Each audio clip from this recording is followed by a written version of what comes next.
Welcome back. I just purchased this Black Bay 36 from the Tudor authorized dealer. So this is my initial review with some macro shots, some wrist shots, and comparison to Rolex.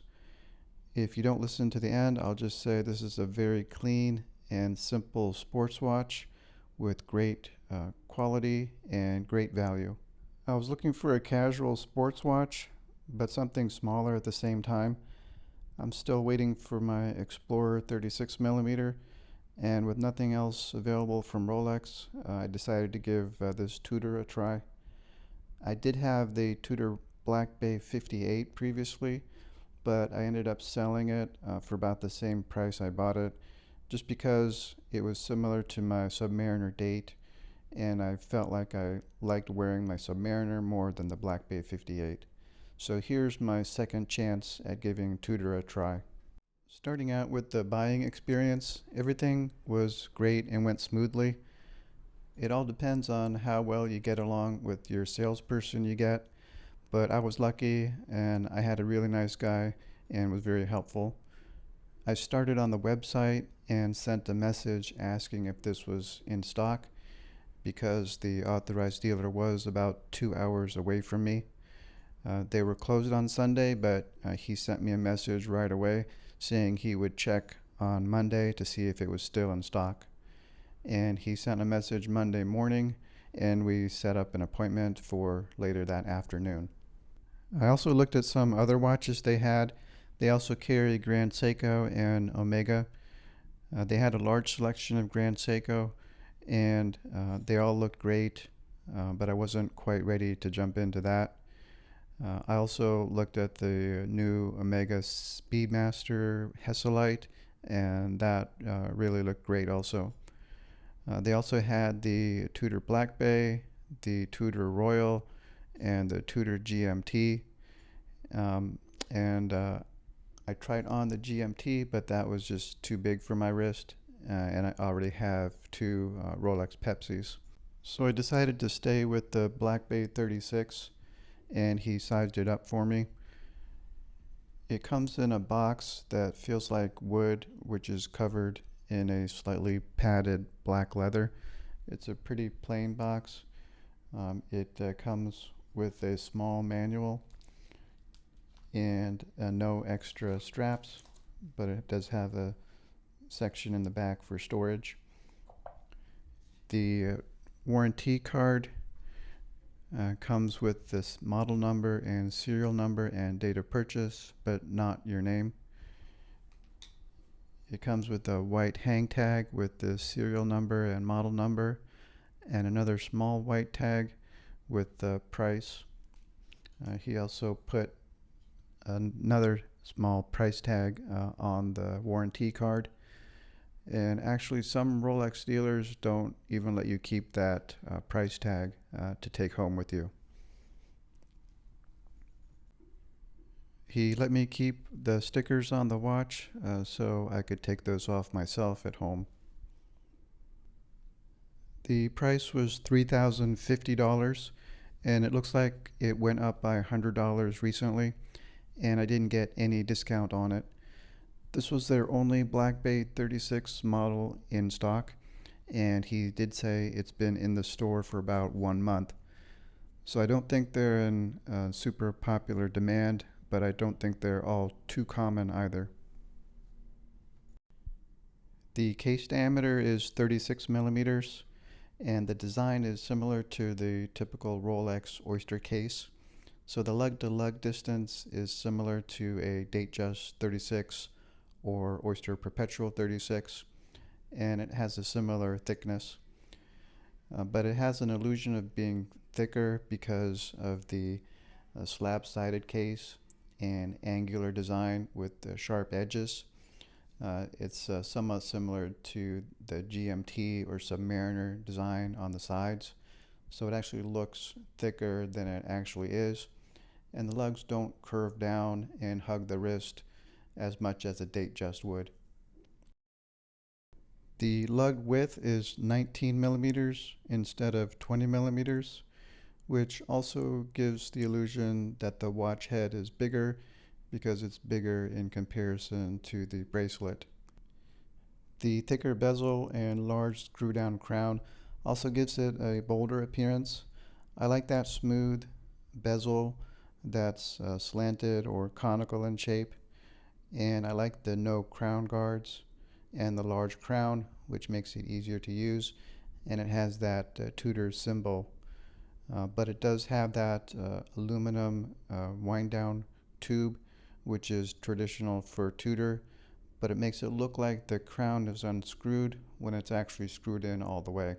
So even though the case is similar to the Rolex Oyster case, it takes a lot of design cues from the larger sports models and shrinks it down to the 36mm size. And that's reflected in the dial also. The dial is a lacquered glossy black, and it has the large round hour markers with luminescence, and it has that large Tudor snowflake hour hand. I think a Mercedes hour hand might look even better on this watch, but I understand why they use a snowflake. They want to keep it separate from Rolex and have their own Tudor character to this watch.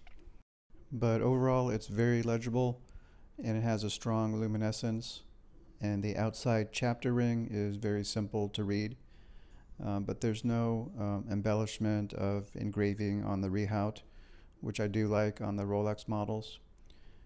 And the surrounds on the hour markers are in a white metal.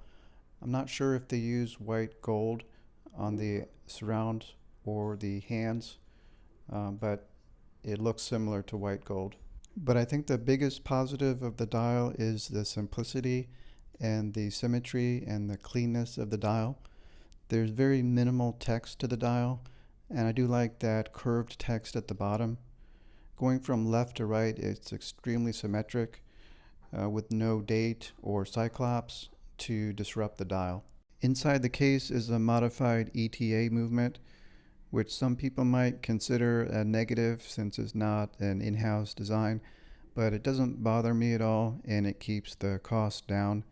It's an automatic movement with a 38-hour power reserve, and the case has a water resistance of 150 meters, which makes me feel comfortable taking it into the water.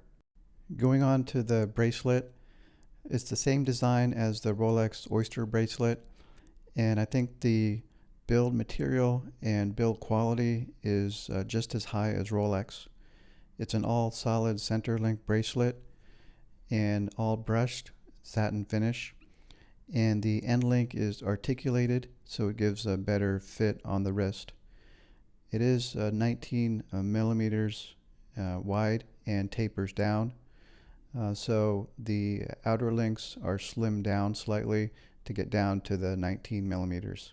The bracelet feels very sturdy with tight tolerances and no stretch, and it tapers down smoothly instead of the step down taper on the Black Bay 58, and there's no faux rivets on this. The clasp is fold over with the safety catch, and it's similar to the Rolex Oyster lock clasp, but I would say not as high quality as Rolex. It has 3 micro adjustments, so it doesn't have that flip lock extension like Rolex, and the Rolex internal wings are more solid and I think more heftier than the Tudor. And also the safety catch is made out of a thinner material than the Rolex Oyster clasp, and the opening and closing mechanism is totally different and has a different feel to it.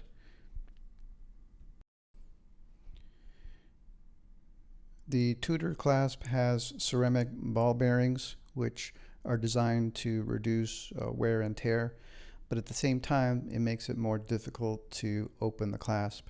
So instead of digging the thumbnail underneath and opening it that way, it's much better to grasp it by the side of the clasp and pull out from the sides.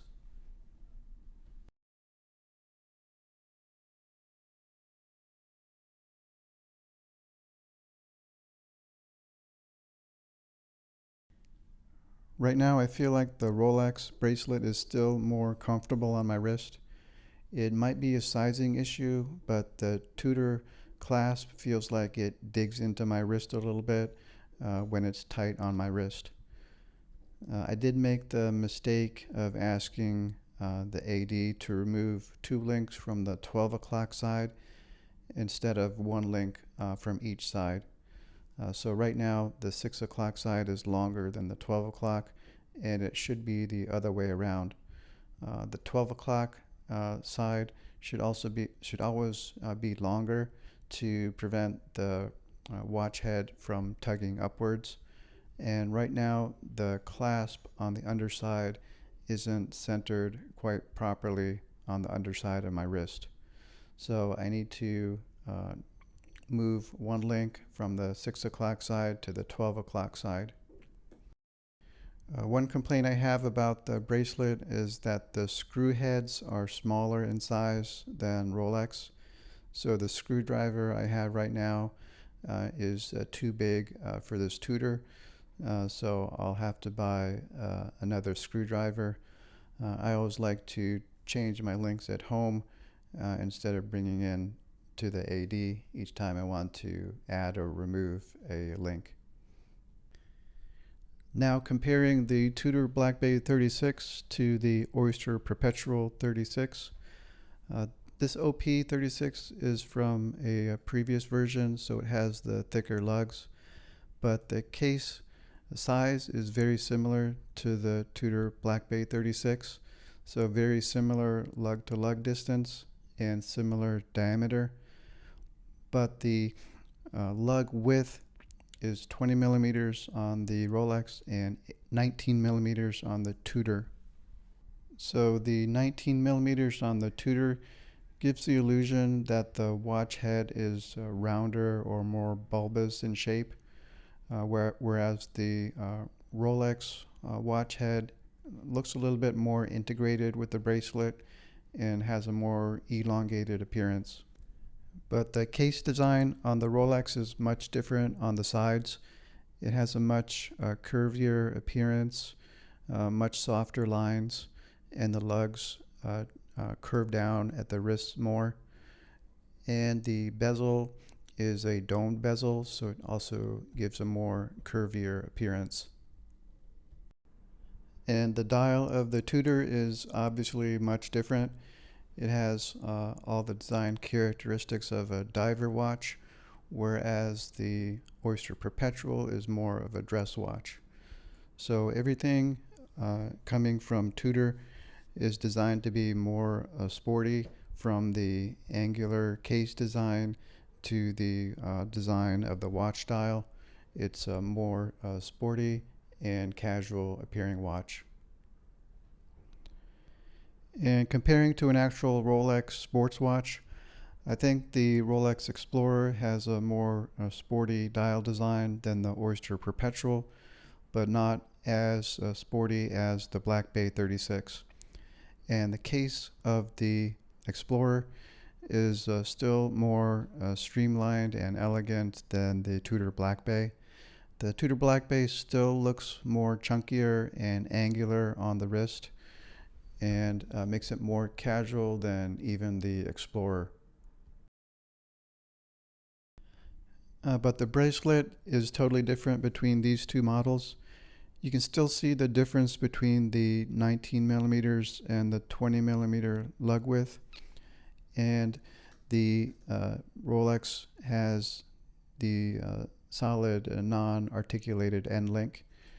But the center links on my Explorer are all hollow, so it has that rattling sound and less substantial heft to it.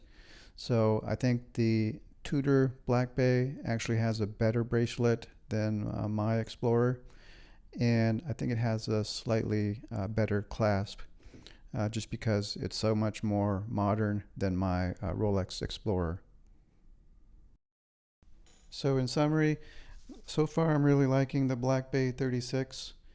It's designed from the ground up to be a sports watch, whereas the Explorer feels like it's a sports watch that's fit into the case of a dress watch. It's hard to put the Black Bay 36 into a specific category. I think it's a very versatile watch, but it seems like almost an explorer type of watch mixed with the mini diver watch. I got the Tudor just to wear casually and to try on with different straps, and I wouldn't have to worry about scratching it or putting it underwater. It's not one of my main watches, but it's kind of a secondary watch. All the positives are the clean, symmetric, simple design, the quality materials, and the great build quality, and the great affordability and value for the money. Some people might take the ETA movement as a negative, but it doesn't bother me at all. I just have some minor complaints about the clasp, and it's annoying to have the screws a different size as a Rolex. So overall, I think it's a great value for the money. I think it's underrated, and I wouldn't mind even paying a little bit more for this watch. I think even at $3,500, it's a good value, considering you can't get the Explorer or Oyster Perpetual at retail right now, and even at retail, they're almost twice as much as this Tudor Black Bay.